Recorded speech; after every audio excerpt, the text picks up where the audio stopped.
वालेकुम my dear student. तो हम बात कर रहे थे चैप्टर नंबर 14 की ऑब्स्टेट्रिक इमरजेंसीज़ की। तो उसमें हमारा जो टॉपिक है वो है सेप्सिस।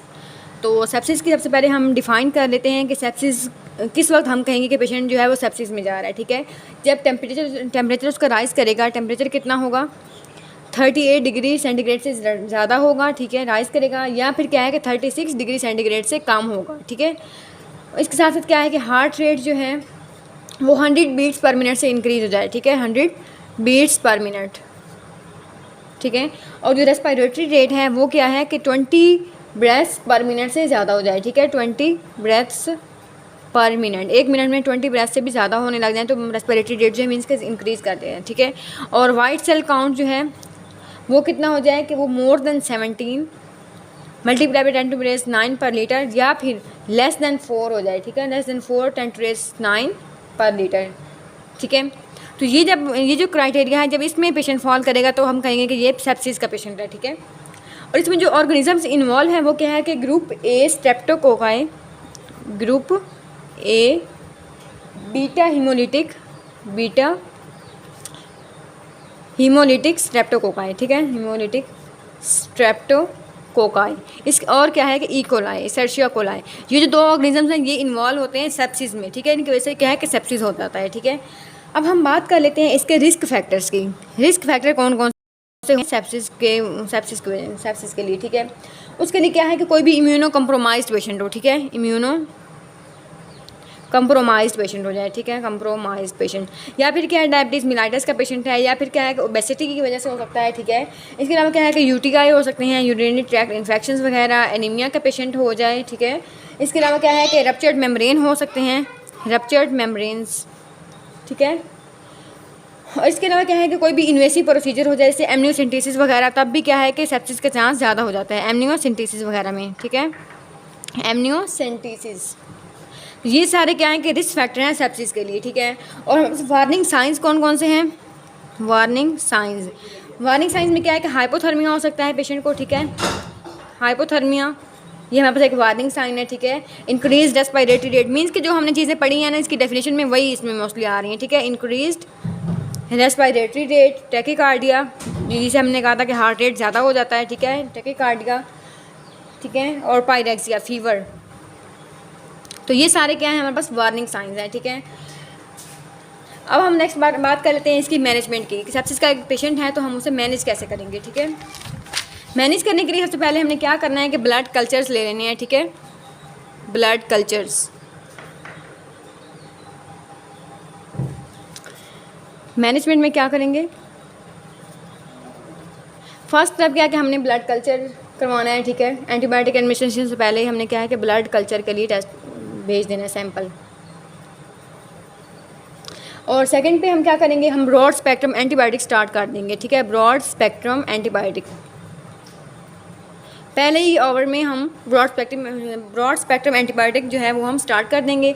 फिर अगर ब्लड कल्चर्स में अगर कोई रिपोर्ट आती है तो उसके अकॉर्डिंग हम चेंज कर देते हैं एंटीबायोटिक्स वगैरह, लेकिन हम स्टार्टिंग में ब्रॉड स्पेक्ट्रम ही देंगे। ठीक है, इसके अलावा हम क्या करेंगे, मेजर कर लेंगे सीरम लैक्टेट के लेवल्स को। ठीक है, मेजर करेंगे सीरम में लैक्टेट के लेवल्स। ठीक है, और इसके अलावा फिर हम क्या करेंगे कि पेशेंट को क्रिस्टलॉइड्स पे दे देंगे। ठीक है, इनिशियल हम क्या करेंगे 20 ml पर किलोग्राम के हिसाब से हम क्रिस्टलॉइड देना शुरू कर देंगे। ठीक है, क्रिस्टलॉइड्स। अगर फिर भी उसका जो सेप्सिस वगैरह या हाइपोटेंशन वगैरह ठीक नहीं हो रही तो फिर हम क्या करेंगे वेजोप्रेसर्स देंगे। ठीक है, हाइपोटेंशन को ट्रीट करने के लिए वेजोप्रेसर्स फॉर हाइपोटेंशन। ठीक है, और हम ये जो मैनेजमेंट कर रहे हैं हमारा जो मकसद है, हमारा एम है वो ये है कि हम सेंट्रल वीनस ऑक्सीजन की सैचुरेशन जो है उसको हम मोर देन 70 रखें। ठीक, किसको, सेंट्रल वीनस ऑक्सीजन सैचुरेशन को हम कितना रखें, मोर देन 70% रखें। ठीक है, और जो सेंट्रल वीनस प्रेशर है CVP, सेंट्रल वीनस प्रेशर, उसे हम कितना रखें कि more than 8 millimetre of mercury. तो ये हमारा एम है कि मतलब हमने इतना इसको मैनेज करना है। ठीक है, इसके अलावा हम एंटीबायोटिक्स में क्या दे सकते हैं कि हमको इसमें हमारे पास पाइपरसिलीन है, एंटीबायोटिक्स इसमें क्या है कि हमारे पास पाइपरसिलीन है, पाइपरसिलीन, या फिर क्या है कि टैजोबैक्टम दे सकते हैं, टैजोबैक्टम। ठीक है, एक तो हमारे पास ये ऑप्शन है। सेकेंडली क्या ऑप्शन है, कार्बापेनम और प्लस क्लिंडामाइसिन, ये हम एंटीबायोटिक्स देंगे, ठीक है। इसके अलावा क्या है, को अमोक्सिक्लेव दे सकते हैं, को अमोक्सिक्लेव। ये क्या करेगी कि इसका जो काम है वो क्या है कि ये ग्राम पॉजिटिव बैक्टीरिया के लिए, ठीक है, और एनारोब्स के लिए, ग्राम पॉजिटिव के लिए और एनारोब्स के लिए, ठीक है।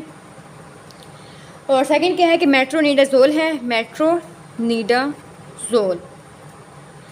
ये क्या करेगी, ये एनारोबिक कवर देगी, ठीक है, एरोबिक कवर देगी मेट्रोनिडाजोल, ठीक है।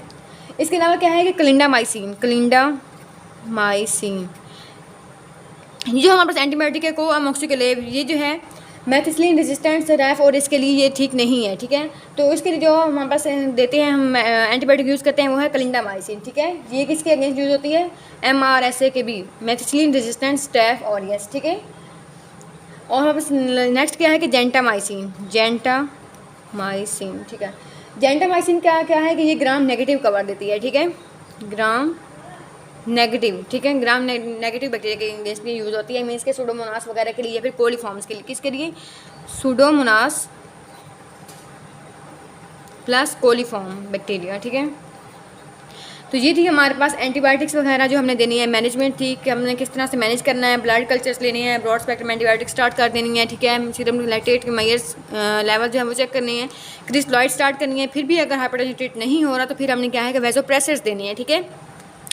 इसके अलावा क्या है कि हमारा जो एम है वो हमने ऑक्सीजन के जो लेवल्स हैं वो हमने सैचुरेशन जो है वो 70% से ज़्यादा रखनी है, और जो सेंट्रल वीनस प्रेशर है वो हमने 8 मिलीमीटर ऑफ मर्करी से ज़्यादा रखना है, ठीक है। उसके बाद नेक्स्ट ऑप्शन हमारे पास एंटीबायोटिक्स का है। एंटीबायोटिक्स में हम पाइपरेसिलिन या टैजोबैक्टिन दे सकते हैं, या फिर अगर हम कार्बापेनम दे रही हैं तो उसके साथ हमने क्लिंडामाइसिन भी देनी है, ठीक है।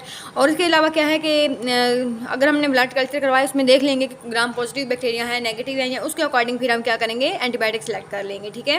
तो ये जो हमारा सेप्सिस का टॉपिक है ये कंप्लीट हो गया है। अगर कोई क्वेश्चन हो तो आप कमेंट बॉक्स में पूछ सकते हैं। Thank you so much.